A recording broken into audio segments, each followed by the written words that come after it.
Paghahalo-haluin ko muna itong ipapalaman ko sa tilapia. Meron ako ditong kamatis at itong sibuyas, luya.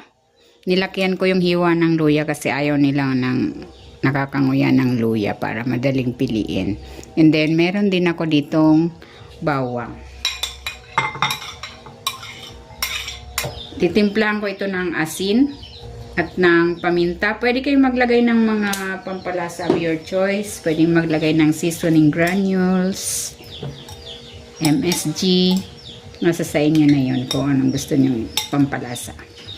Kung hindi ka pa nakapag-subscribe sa aking channel, please subscribe at i-click mo na rin ang notification bell para lagi kang updated sa aking latest recipes.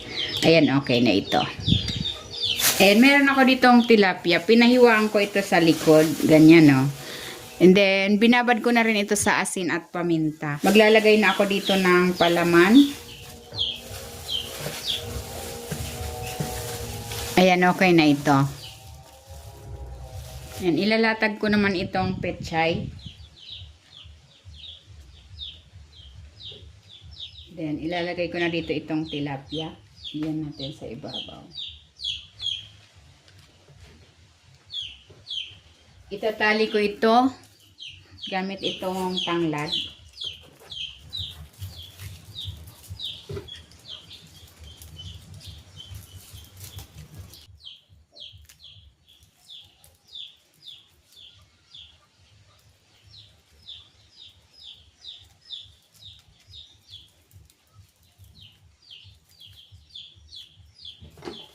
Ayan, okay na ito. Pwede na natin itong lutuin. And ilalagay ko na ito dito sa kawali.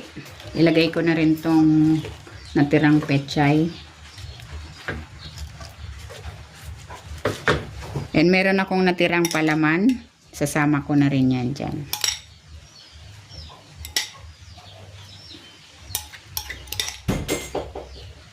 Titimplahan ko ito ng asin at ng paminta. Ibubuhos ko na dito itong gata. Tatakpan ko ito. Then, sasalang natin yan hanggang sa maluto yung tilapia.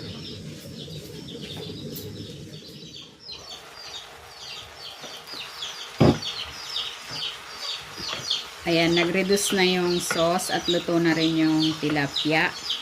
Ilalagay ko na itong coconut cream. Ito yung unang piga. Medyo malapot.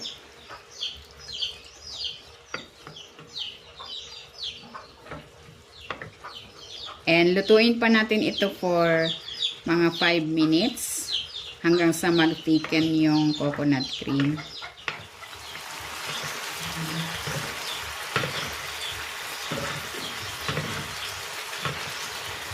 Ayan, luto na itong sinanglay na tilapia. Hahanguin ko na ito.